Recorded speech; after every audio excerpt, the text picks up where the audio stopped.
নমস্কার, আপনারা দেখছেন এই মুহূর্তে আপনাদের নিজের চ্যানেল, প্রিয় চ্যানেল, বাংলা চ্যানেল ভাইস বর্তমান। আমি অলোক রঞ্জন একটা নতুন পার্ট নিয়ে আবার আপনাদের সামনে হাজির হলাম। বন্ধুরা, প্রতিদিন আমি একটা করে পার্ট দিচ্ছি। যারা সামনে ডাব্লিউবিপি পরীক্ষা দেবেন, কেপিএসআই সার্জনের পরীক্ষা দেবেন, বা পিএসসি ফুড এসআই এর পরীক্ষা দেবেন, বা ডাব্লিউবিসিএস প্রিলিমিনারি পরীক্ষা দেবেন, যাই দেবেন এই টাইপের রাজ্য সরকার এবং কেন্দ্র সরকারের পরীক্ষার জন্য ভীষণভাবে গুরুত্বপূর্ণ আমার প্রত্যেকটা সেট।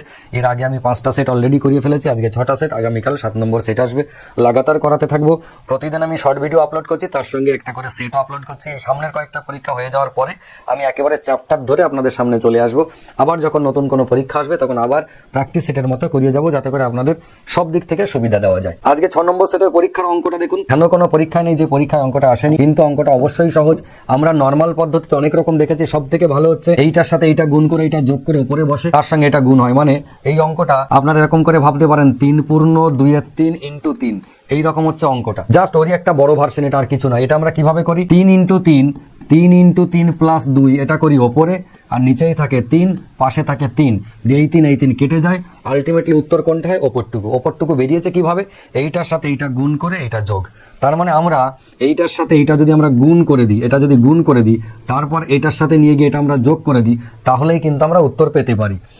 যাই অঙ্ক থাকুক না কেন, আপনারা সব সময় চেষ্টা করবেন এইটি করার, যেটা আমি এই মুহূর্তে বললাম, এইটার সাথে এটা গুণ, তার সঙ্গে এটা হচ্ছে যোগ, সেটাই উত্তর। বাকি আর কিছু ভাবতে হবে না। কেননা এই নিচেরটা সেম যদি থাকে কেটে যাবে, আর যদি সেম না থাকে তখন তো আবার ক্যালকুলেশন করতে হবে। তবে জেনারেলি সেমই থাকে, কেটে দুজনেই গায়েব হয়ে যায়। কিন্তু আমাদের আরেকটা ট্রিক্স হয়েছে, সেটা আমি শর্ট ভিডিওতে আপনাদেরকে দেখিয়েছি, সেটাই আমি বলছি, যে যদি এইখানে যে সংখ্যা এবং এই সামনে সেই সংখ্যাই থাকে, একই পরিমাণ সংখ্যা থাকে, তাহলে নিচের সাথে পাশেরটা তো আলটিমেটলি কেটে যায়। তাহলে উত্তর হয় এইটা ইন্টু এইটা প্লাস এইটা, যেটা বললাম। এটা একটা শর্ট ট্রিক্স। কিরকম, এখানে কটা 9 রয়েছে, 3টে 9 রয়েছে। নিচে যেহেতু 3টে 9, তাই এখান থেকে 3 নম্বর 9টাকে কেটে দেবো, দিয়ে 1 কমিয়ে দেবো, 8 করলাম। এবং এই ওপরে যে সংখ্যাটা আছে 5 রয়েছে লাস্টে, এটাকে কেটে 6 বানিয়ে দেবো। উত্তর কত হবে আমার, 9 9 8 9 9 6, অর্থাৎ অপশন বি, 9 9 8 9 9 6। যাদের এটা নতুন মনে হচ্ছে তারা আমার শর্ট ভিডিওটা দেখবেন।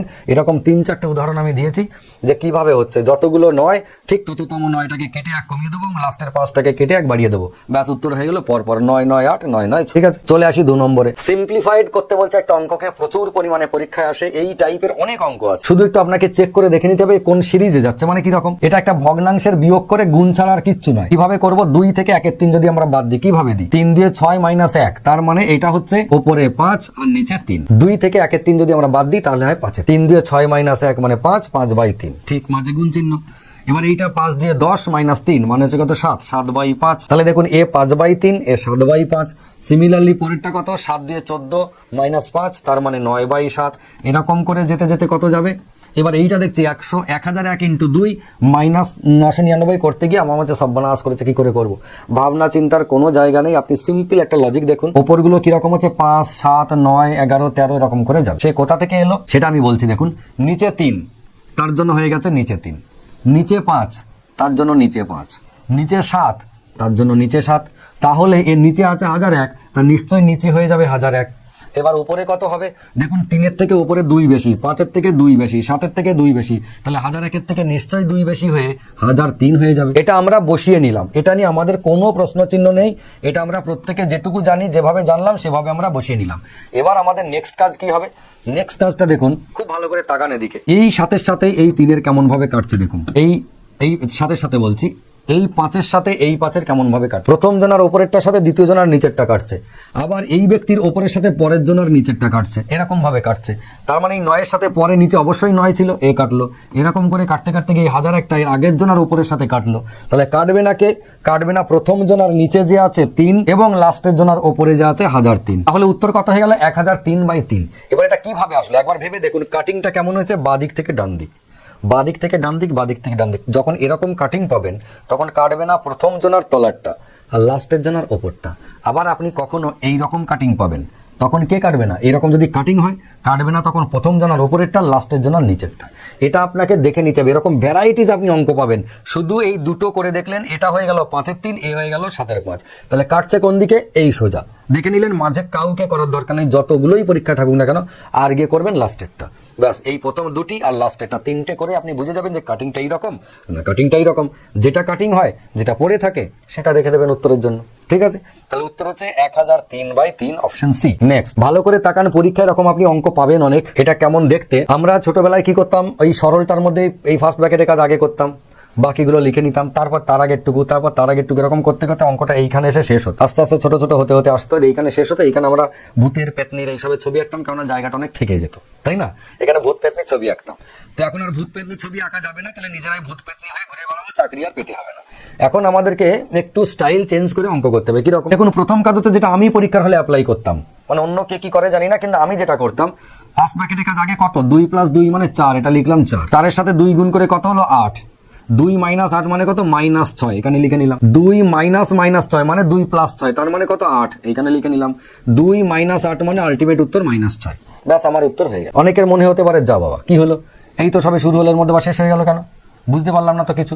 তো যারা বুঝতে পারলেন না, তাদের জন্য আমি আরেকবার বলছি, কিভাবে করবেন। পরীক্ষার হলে আলাদা করে লেখার দরকার নাই প্রশ্ন। যদি অনলাইনে পরীক্ষা হয়, তাহলে তো একটু বাধ্য হয়ে লিখতেই হবে এক লাইন, না হলে প্রথম প্রথম পারবেন না। কিন্তু একটু অভ্যাস হয়ে গেলে কম্পিউটারে তাকালেন, ওখানেই হয়ে গেল। আর তা নাহলে কাজ করতে পারেন, পার্মানেন্ট মার্কার নিয়ে গিয়ে কম্পিউটার স্ক্রিনে রাখ দিয়ে দেবেন, দিয়ে কিছুক্ষণ পরে দেখবেন পুরো স্ক্রিন কালো হয়ে গেছে, আর কিচ্ছু দেখতে পাচ্ছি না। মনের ভুলেও যেন এটা করতে যাবেন না। ঠিক আছে, যাই হোক, যেটা আমি বলছিলাম, কাজ কি, ফার্স্ট ব্র্যাকেটের কাজ 2 দিয়ে 4 হয়ে গেল, 4, 4 2 8 লিখে দিলাম 8, 2 - 8 মানে -6, এইখানটায় 2 - -6 মানে 2 + 6, তার মানে কত, 8, ফের 2 - 8 মানে -6 উত্তর। তাহলে -6 আমি উত্তর পেয়ে গেলাম নিমেষের মধ্যে। দিয়ে অপশনে গিয়ে দেখছি -6 তো নাই, শুধু 6 রয়েছে। তাহলে আপনি তখন ভাবতে শুরু করলেন, তাহলে বোধহয় আমারই ভুল হয়েছে, ওটা -6 আমি বেরিয়েছে, আমার ঠিক কথা, কিন্তু ওটা বোধহয় -6 হবে না, ওটা বোধহয় +6 হবে। দিয়ে আপনি কি করলেন, +6তে দাগ দিয়ে দিলেন। অঙ্কটা নিজে করেছেন, ঠিক করেছেন, কিন্তু আপনার নিজের প্রতি শুধু কনফিডেন্স লো থাকার জন্য আপনি নিজের উত্তরটাকে চেঞ্জ করে নিয়ে আপনাকে মুরগি বানানোর জন্য যে অপশন দিয়েছে, আপনি তাতে দাগ দিয়ে চলে এলেন। ব্যাস, আফসোসের আর সীমা রইল না। কখনো এমন করবেন না। নিজে এমনভাবে নিজেকে তৈরি করুন যেন একবার আপনি যে ক্যালকুলেশনটা করলেন, এটা যদি আপনাকে চেক করতে হয় আর একবার, তার বেশি নয়। যদি অপশনের সঙ্গে না পান, দ্বিতীয়বার চেক করলেন, কিন্তু দুবারের বেশি কোনোভাবেই নয়। কিন্তু আমার বলার উদ্দেশ্য হচ্ছে, আপনি এমনভাবে অঙ্ক ক্যালকুলেশন করবেন প্রথম থেকেই, যাতে করে প্রথমবারেই যদি আপনার উত্তরের অপশন আপনি না পান, আপনি কনফিডেন্ট যে আপনি নিজে ঠিক আছেন, অপশন ভুল আছে। এইরকম একটা কনফিডেন্স আপনার মধ্যে থাকা উচিত, তা না হলে পরীক্ষার হলে মুশকিল আছে। ঠিক আছে, তাহলে উত্তর কোনটা? উত্তর কিন্তু এই 6টা নয়, উত্তর -6, এবং সেটা হচ্ছে নান অফ দিস। নেক্সট, প্রচুর পরিমাণে পরীক্ষায় আসে, প্রচুর পরিমাণে মুরগি হয়। আমাদের যে অনলাইন প্র্যাকটিস ব্যাচ চলে, যেটা অনলাইন অফলাইন দুটোই, সেখানে আমি মাঝে মাঝে অঙ্কটা দিই। সিম্পল একটা গুণ দিয়ে মনে হয়েছে যে এইটা এরকম একটা গুণ দিল, 0.002 ইন্টু 0.5 গুণ করলে কত হবে, 5 দিয়ে 10, আর দশমিকের পর এখানে 3 ঘর, এখানে 4 ঘর, তাহলে হবে 10 এবং টোটাল 4 ঘর, তাহলে হবে 10 এইটা, এবং টোটাল হচ্ছে 4 ঘর, অপশন বি। যেই আপনি অপশন বি করলেন, অমনি মুরগি হয়ে গেলেন। কেন? কারণ হচ্ছে দশমিকের পরে এই লাস্টে শূন্যর আর কোনো দাম থাকে না। শূন্য একটা কেন, 1000টা দেওয়া যায়, কিন্তু দশমিকের পর ডান দিকে শূন্যর দাম থাকবে না কোনো। আপনি যদি ক্যালকুলেটারে এটা করেনও, এই গুণটা ক্যালকুলেটারেও যদি করেন, দেখবেন আপনাকে অপশনে এইটা দেখে 0.001, তারপরে শূন্যটা আর থাকবে না। আবার ওইটা আপনার কাছে থাকবে না, ওটা সবার লাস্টে থাকবে, ওটা সবার লাস্টে থাকবে, নইলে নান অফ দিস থাকবে। মনের ভুলেও যেন এইটাকে করতে যাবেন না। এর বদলে, এই উত্তরটার বদলে যদি আপনার কাছে নান অফ দিসও থাকে, তবু আপনি যেন এটা ভাববেন না যে এই অপশনটা তো আছে, অরিজিনাল অপশনটা তো নাই, তাহলে তো আমাকে এটাই করতে হবে না। কোনো দিনই নয়, কোনো দিনই কোনো কিছুর বিনিময়ে এই লাস্টের শূন্যটাকে রাখা যাবে না। তাতে অপশনে নান অফ দিস থাকলে আপনাকে নান অফ দিসটাই করবেন, মনে করবেন এই উত্তরটার বদলেই নান অফ দিস দেওয়া আছে। আশা করি বুঝতে পেরেছেন। প্রাইমারি পরীক্ষাতে এই কোশ্চেন দিয়েছে। নেক্সট দেখুন, খুব সুন্দর অঙ্ক। যারা দুধ বিক্রি করেন তাদের জন্য এই অঙ্কটা, কিন্তু সেটা কিছু ভাবলে চলবে না। আমি এখন একটা কথা বলবো, মন খারাপ করলে চলবে না। যাদের দুধ বিক্রি করা ব্যবসা, তাদের কাছে ক্ষমা চেয়ে নিচ্ছে, আর কিছু মনে করলে চলবে না। সেটা হচ্ছে, খাঁটি দুধের সাথে কি অনুপাতে জল মিশিয়ে। আসলে দুধের সাথে এই যে খাঁটি দুধ, এটা বোঝা খুব মুশকিল, আজকাল সন্দেহ হয় এই কথাটা নিয়ে। খাঁটি দুধের সাথে কি অনুপাতে জল মিশিয়ে ক্রয় মূল্যেই বিক্রি করলে, ভাবা যায়? ক্রয় মূল্যেই বিক্রি করলে 30% লাভ। এবার ভাবুন তো, খাঁটি দুধ আপনি ক্রয় মূল্যেই বিক্রি করছেন। আমাকে একটা কথা বলুন, আমি যে দামে দুধ কিনে আনবো সেই দামেই যদি বিক্রি করি, তাহলে আমার তো লাভ লস হওয়ার কথা নয়। কিন্তু তা সত্ত্বেও আমি লাভ করছি, মানে কি? তার মানে হচ্ছে আমি যেটা লাভ করছি সেটা পিওর জল। যতটা লাভ ততটাই জল, বা যতটা জল ততটাই লাভ। কেননা আমি কেনা দামে বেচছি। যদি কেনা দামের থেকে 40 টাকা লিটার কিনে এনে 50 টাকা লিটার বেচতাম, আরো জল মেশাতাম, তাহলে জলেরটা তো লাভ বটেই, উল্টিয়ে খাঁটি দুধেও আবার লাভ করছিলাম 10 টাকা করে। কিন্তু তা নয়, আমি যে দামে কিনে আনলাম 40 টাকা লিটার, আমি 40 টাকা লিটারই বিক্রি করছি, তারপরেও আমার লাভ হচ্ছে। তার মানে সেই লাভটা কোথা থেকে আসছে? সেই লাভটা জল থেকে। আপনার প্রথম কাজই হবে এই পার্সেন্টেজটা ওয়াটার। সঙ্গে সঙ্গে আপনি বলবেন তাহলে মিল্ক কত? মিল্ক হচ্ছে 100%। এবার আপনার মন বলতে পারে, আরে ওয়াটার যদি, এই যে মিল্ক আর ওয়াটারটা বলছি যেটা প্রফিট সেইটা 30%, এটাই কিন্তু প্রফিট, এটা প্রফিট লসের অঙ্ক অরিজিনালি। তাহলে এইটা 70 হওয়ার কথা নয় না, একদম না। এই জায়গাতে বড় ভুল হয়ে যায় সবার। কেননা এইটা কিন্তু দুধ আর জলের অঙ্ক নয়, বাস্তবে এটা হচ্ছে প্রফিট আর লসের অঙ্ক। যদি আমার কোনো একটা প্রোডাক্ট বিক্রি করে 30% প্রফিট হয়, তাহলে তার কস্ট প্রাইস কত? কস্ট প্রাইস মানে এখানে মিল্ক, কস্ট প্রাইস 100%। এটা আপনাকে মাথায় রাখতে, এটা হচ্ছে কস্ট প্রাইস, ঠিক আছে? তাহলে কস্ট প্রাইস 100, প্রফিট হচ্ছে 30। তাহলে এই কস্ট প্রাইস আর প্রফিটের রেশিও কত? 100:30, তার মানে 10:3। উত্তর কোনটা? Option D. এবার আপনি ভাবুন, যখনই আপনি এরকম অঙ্ক পাবেন, অঙ্ক রিডিং পড়ার আগেই অঙ্ক শেষ, গ্যারান্টি দিলাম। খাঁটি দুধ বিক্রি করছি কেনা দামে, দিয়ে 50% লাভ হচ্ছে, সঙ্গে সঙ্গে ভাবুন 50% জল, 100% দুধ, তার মানে 100:50, মানে 2:1 হয়ে গেল। 30% জায়গায় 20% হচ্ছে প্রফিট করছি, তাহলে 20 হচ্ছে ওয়াটার, 100 হচ্ছে মিল্ক, তার মানে 100:20, মানে 5:1। দেখুন অঙ্ক রিডিং পড়তেই শেষ, রিডিং পড়াই লাগবে না, তার আগেই শেষ হয়ে যাবে। তাহলে উত্তর কত? উত্তর হচ্ছে এইটা। কি অনুপাতে জল মেশাবো দুধের সাথে? 10:3। নেক্সট, খুব সুন্দর অঙ্ক, খুব পরীক্ষায় আসে। একটা বর্গক্ষেত্রের বাহুর দৈর্ঘ্য 10 মিটার, একটা বর্গক্ষেত্রের বাহুর দৈর্ঘ্য কত? 10 মিটার। তার ভিতরের চারদিকে পরিসীমা বরাবর 1 মিটার চওড়া রাস্তার ক্ষেত্রফল কত? তার মানে এই যে দেখুন, একটা বর্গক্ষেত্রের বাহুর দৈর্ঘ্য 10 মিটার, তাহলে একটা বর্গক্ষেত্র আমি আঁকলাম, এই যে তার বাহু এটাও 10, এটাও 10, সবকটা 10। ভিতরের চারদিকে পরিসীমা বরাবর 1 মিটার চওড়া রাস্তার ক্ষেত্রফল কত? ভিতরের চারদিকে মানে রাস্তাটা কিরকম হবে? রাস্তাটা হবে এরকম। এখান থেকে গেলাম, মনে করুন এটা 1 মিটার চওড়া রাস্তা, ফের এখান থেকে নিলাম, এটা 1 মিটার চওড়া রাস্তা, ফের এইদিকে এলাম, এটা 1 মিটার চওড়া রাস্তা, ফের এইখানে উঠলাম 1 মিটার চওড়া, এইটা হচ্ছে রাস্তা, ঠিক আছে? তাহলে রাস্তাটা আমরা কিরকম বানালাম? এরকম বানালাম।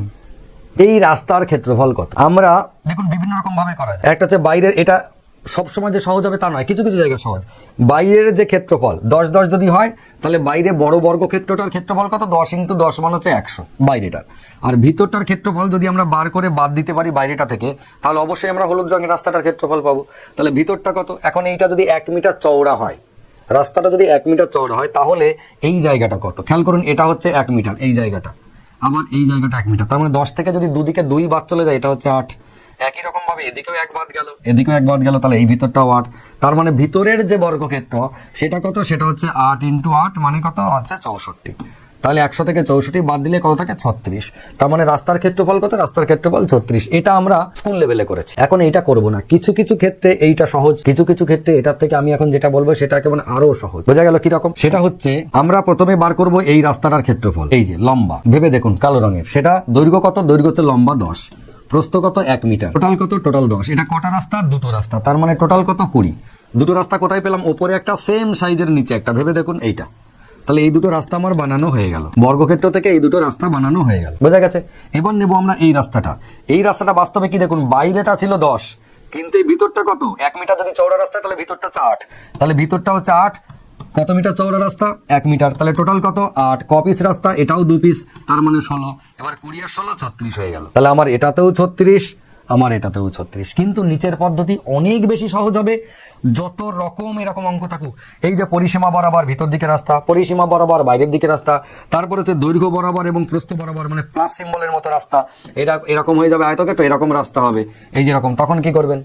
বড় বর্গক্ষেত্র থেকে ছোট বর্গক্ষেত্র কতগুলো বাদ দিয়ে রাস্তা বার করবেন। তো এই টাইপের যেমনই টাইপের রাস্তা দিক না কেন, আমার এই পদ্ধতি হচ্ছে সব থেকে সহজ এবং সবচেয়ে কম সময় লাগে, বুঝতে সুবিধা হয়। ঠিক আছে? এই নিয়ে অঙ্ক দেখবেন আমি ইউটিউবে, এই শুধুমাত্র আয়তক্ষেত্র, বর্গক্ষেত্রের ভিতর দিক দিয়ে রাস্তা, বাইরের দিক দিয়ে রাস্তা, মাঝখান দিয়ে রাস্তা, যত রকম রাস্তা বানানো যায় আমি বিনা পয়সায় বানিয়ে দিয়েছি, সরকারের কোনো ফান্ড আমি নিই নাই। ঠিক আছে? বিভিন্ন কালারের, লাল কালার, সবুজ কালার, হলুদ কালারের আমি রাস্তা বানিয়ে দিয়েছি, ইউটিউবে দেখবেন, অনেক ভিডিও আছে। আপাতত এটুকুই। কেমন লাগলো অবশ্যই কমেন্ট বক্সে জানাবেন। আপনাদের ডিমান্ড কোনগুলো আছে, আপনারা অনেকে বিভিন্ন রকম কমেন্ট করছেন যে আমার এইগুলো হলে ভালো হয়। আমি প্রত্যেকেই বলে রাখছি, আপনাদের যে জিনিসগুলো হলে ভালো হয় আপনারা সেটা কমেন্টে লিখতে থাকুন, আমি সেগুলো সব শর্টলিস্ট করব। শর্টলিস্ট করে আমি সেইভাবে এক এক করে এক একজনের শুরু করে ডিমান্ড পূরণ করব। ঠিক আছে? আপাতত আজকে এটুকুই। সবাই ভালো থাকুন, সুস্থ থাকুন, সুন্দর থাকুন। আমি আগামীকাল নতুন একটা পার্ট নিয়ে আসছি। তবে যেতে যেতে প্রত্যেকদিন যেমন বলি, আজকে একটু অন্য কথা বলবো, যে যারা আমাদের কোনো পেড কোর্সে আসতে চান, ফ্রি কোর্স তো অনেক রয়েছে, ইউটিউবে যেমন করাতে রয়েছি, যারা পেড কোর্সে আসতে চান, বিভিন্ন ক্লাস অনলাইন এবং অফলাইন প্রায় সমস্ত আইএএস এবং এনডিএ বাদ দিয়ে বাকি সমস্ত চাকরির অনলাইন এবং অফলাইন দুটো মোডেই আমাদের ক্লাসের ব্যবস্থা রয়েছে। আপনারা যদি আসতে চান আসতে পারেন। নিচে দেখবেন কি কি ক্লাস আমরা করাই সেটা স্ক্রল হচ্ছে, এবং ওপরে আমাদের স্ক্রিনে যে স্ক্রল হচ্ছে সেটা হচ্ছে ইনস্টিটিউটের অ্যাড্রেস, ফোন নাম্বার ইত্যাদি রয়েছে। আপনারা সেভাবে যোগাযোগ করে আসতে পারেন। তবে আপনাদের জন্য আরেকটা ভীষণ উপকারী এবং কার্যকরী বিষয় আমরা লাস্ট 2 বছর ধরে চালাচ্ছি, অনেকে আপনারা জানেনও না, সেটা আমার খুব দুঃখ লাগে কেন আপনারা এখনো জানেননি। সেটা হচ্ছে আমাদের অফিসিয়াল টেলিগ্রাম চ্যানেল, যেটা 22 বর্ধমান নাম দিয়ে, সেখানে প্রত্যেকদিন সকালবেলায় একটা জিকে চ্যাপ্টারের পিডিএফ নোট, সেটা স্ট্যাটিক জিকে হতে পারে বা সাবজেক্টিভ, একটা সকালবেলায় 10টার সময় আমরা পোস্ট করি, সকাল 10টায়, এবং রাত্রি 9টায় সেই চ্যাপ্টারটার উপরে মক টেস্ট নিই, যাতে করে সারাদিনে আপনি একবার পড়ে নিলেন, রাস্তাঘাটে যেখানেই থাকবেন ফোনটা বার করে পড়ে নিলেন 2-4 বার, রাত্রিবেলায় সেটার উপরে মক টেস্ট দিয়ে ঝালিয়ে নিতে পারবেন কতটা আপনি মনে রাখতে পেরেছেন। এবং প্রত্যেকদিন বিকেল 5টার সময় আমরা আগের দিনের বাছাই করা কারেন্ট অ্যাফেয়ার্স বাইল্যাঙ্গুয়াল, ইংরেজি এবং বাংলা দুটো ভাষাতেই বাছাই করা কারেন্ট অ্যাফেয়ার্স যেগুলো পরীক্ষার হলে আসতে পারে সেইগুলো পোস্ট করি আমরা বিকেল 5টায়, এবং সেটার উপরেও রাত্রি 9টার সময় জিকের মক টেস্টটা হয়ে যাওয়ার পরেই কারেন্ট অ্যাফেয়ার্সের মক টেস্টটা আমরা নিই। এটা সম্পূর্ণ বিনামূল্যে লাস্ট 2 বছর ধরে চলছে। অনেকেই এটা জানে না, কেননা আমরা এটার প্রচার কোনোদিন করিই নাই। এই বোধহয় আজকে বহুকাল পরে আজকে আমি প্রথম আপনাদেরকে বললাম। আপনারা যদি এই সার্ভিসটা আমাদের নিতে চান, টোটালি ফ্রি অফ কস্ট, কোনো চিন্তা নেই, ভীষণ রেসপন্স পাবেন এবং আপনার উপকার হবে। তাহলে আমি আজকের ভিডিও ডেসক্রিপশন বক্সে একটা লিঙ্ক দিয়ে দিচ্ছি টেলিগ্রাম চ্যানেলের, আপনারা সেখানে যুক্ত হয়ে যান, মক টেস্টগুলো দিন। এবং আপনাদের নিজস্ব কোনো কোশ্চেন যদি আটকে যায় বা পড়াশোনা আলোচনা করতে চান, তাহলে আমাদের একটা ডিসকাশন চ্যানেল আছে টেলিগ্রামেই, সেই ডিসকাশন চ্যানেলের লিঙ্কটা আমরা দিয়ে দিচ্ছি। সেখানে আপনারা মেসেজ করে আপনাদের সমস্যা জানাতে পারবেন, বা একজনের কোনো কোশ্চেন আটকে গেলে অন্যজন সেটা উত্তরও দিতে পারবেন সেখানে পোস্ট হওয়ার পরে। ঠিক আছে?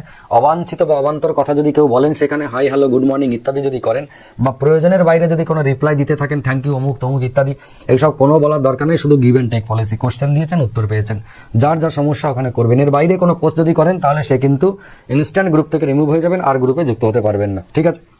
আপাতত অনেক কথা বলে দিলাম, আপাতত আজকে আসি। সবাই ভালো থাকুন, সুস্থ থাকুন, সুন্দর থাকুন। নমস্কার।